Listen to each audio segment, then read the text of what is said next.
Donc, un autre exercice pour les 3e 5 qui ne sont pas présents actuellement au collège pour cause de coronavirus et afin de préparer le brevet blanc dans ce mois de février. Alors, il s'agit d'un exercice extrêmement classique sur des algorithmes. Alors, c'est un exercice du brevet national 2019. Donc, nous avons deux programmes, programme 1, programme 2. Et on nous demande, première question, de vérifier si on choisit 5 comme nombre de départ, le résultat du programme 1 vaut 16. Donc, je ne vais pas le rédiger, c'est juste pour qu'on y réfléchisse rapidement et qu'on voit comment il faut s'y prendre. Donc là, c'est assez facile, hein, c'est des premières questions pour mettre en confiance.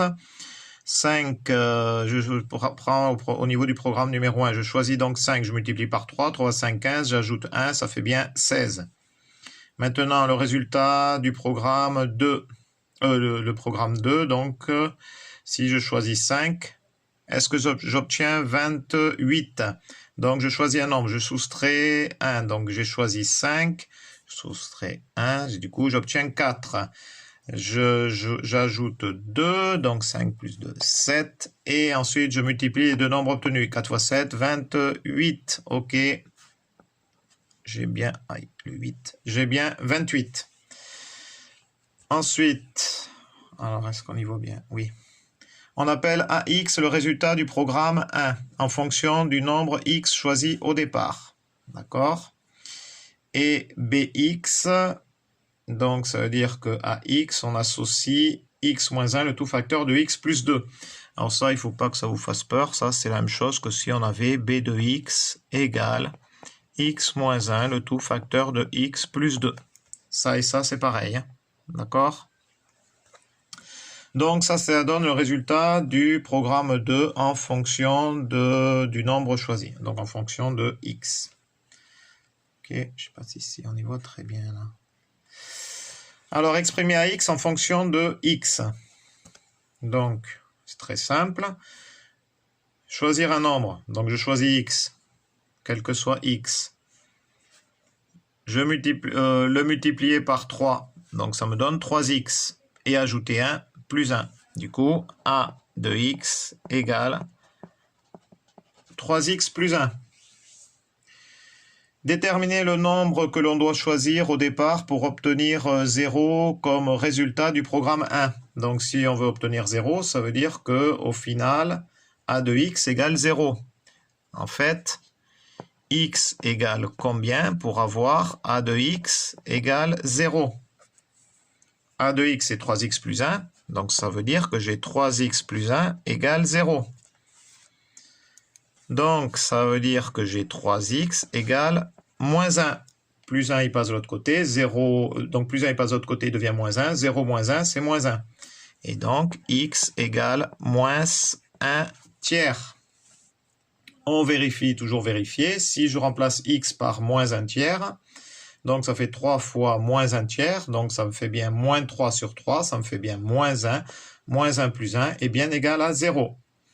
Donc, j'ai répondu à la question. Déterminer le nombre que l'on doit choisir au départ pour obtenir 0. On doit choisir au départ moins 1 tiers dans le programme 1 pour obtenir 0 au final. Ensuite, qu'est-ce qu'on nous demande? Développer, réduire l'expression. Donc, là, il s'agit d'une double distributivité. Donc, ça, c'est égal à x fois x, x au carré. X fois plus 2, plus 2x. Moins 1 fois x, moins x. Moins 1 fois plus 2, moins 2. Ok, mais on nous demande aussi de réduire. Donc, on va réduire tout ça, c'est-à-dire on va simplifier. X au carré, il est tout seul. 2x moins x, ça fait 1x. 1x, c'est égal à x, donc plus x. Et j'oublie pas mon moins 2. Qu'est-ce qu'on nous demande après? Donc, 4 petit a. Montrer que bx moins ax égale x plus 1, facteur de x moins 3. Alors là, je vais prendre une feuille.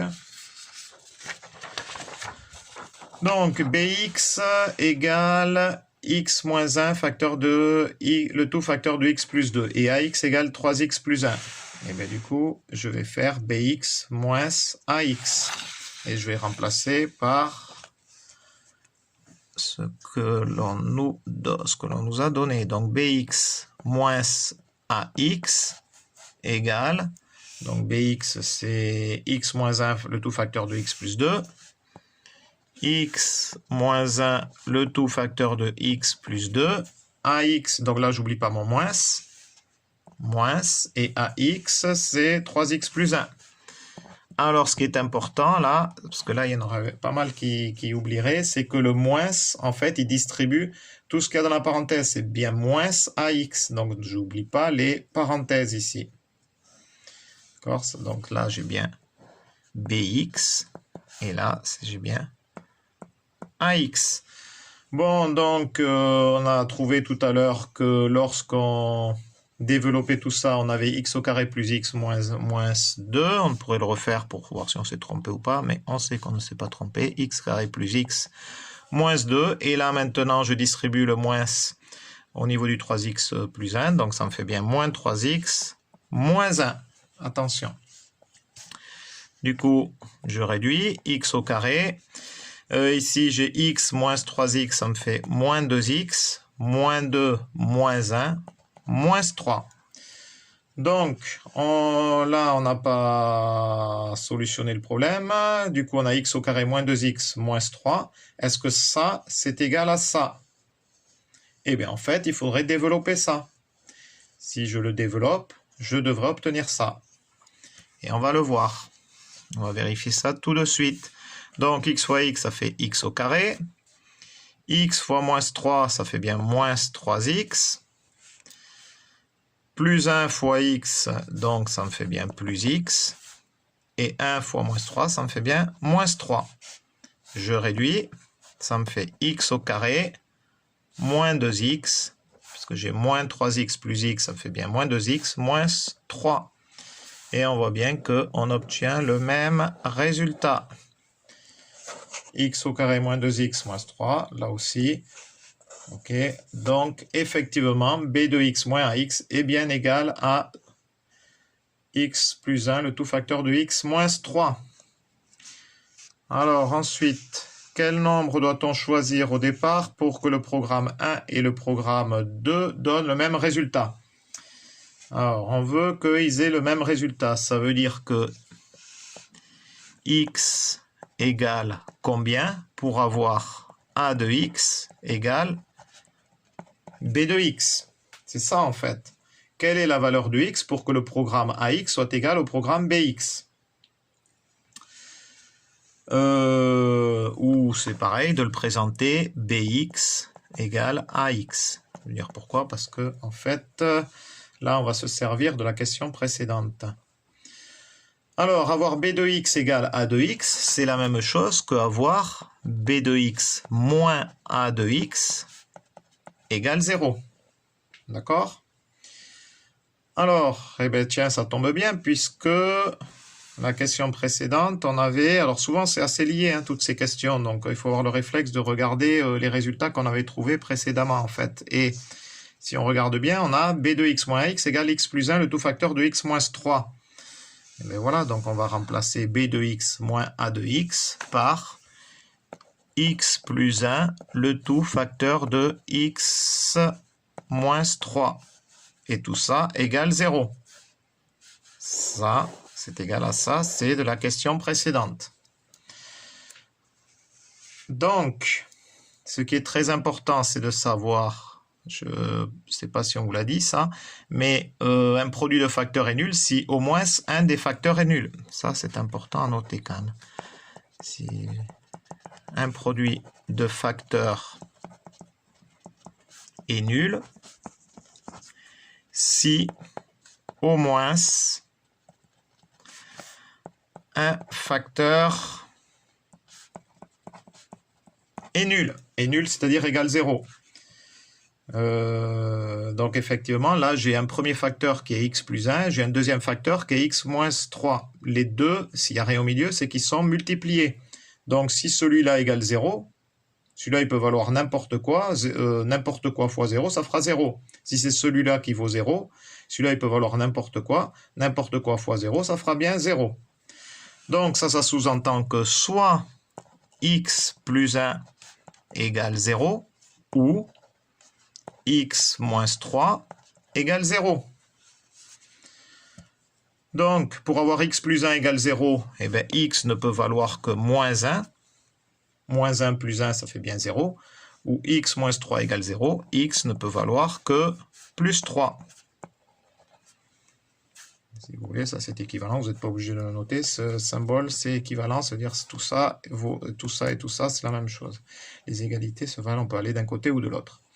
Alors, donc, on a soit x égale moins 1, soit x égale 3. Qu'est-ce qu'on cherchait? On cherchait pour quelle valeur de x, ça égale ça. Et bien, on les a trouvés. En fait, il y a deux possibilités.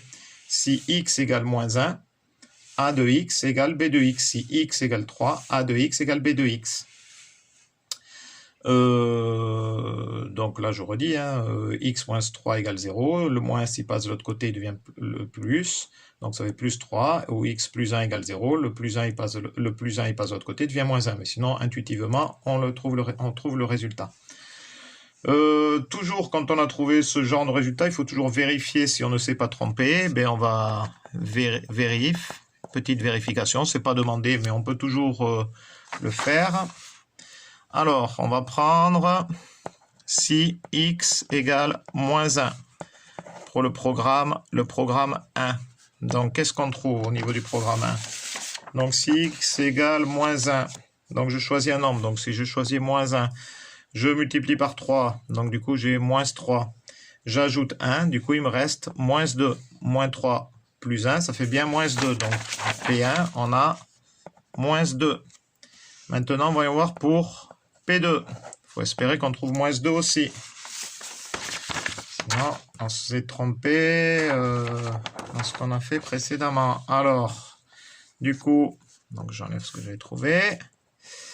Donc, c'est moins 1. Si x égale moins 1, donc je choisis moins 1. Je soustrais 1, donc c'est moins 1, moins 1. Moins 1, moins 1, donc j'ai bien moins 2 ici.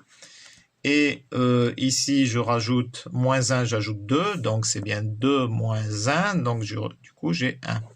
Et je fais moins 2 fois 1. J'ai bien égal à moins 2. Donc, pour le programme 2, j'ai bien moins 2. OK. C'est bon.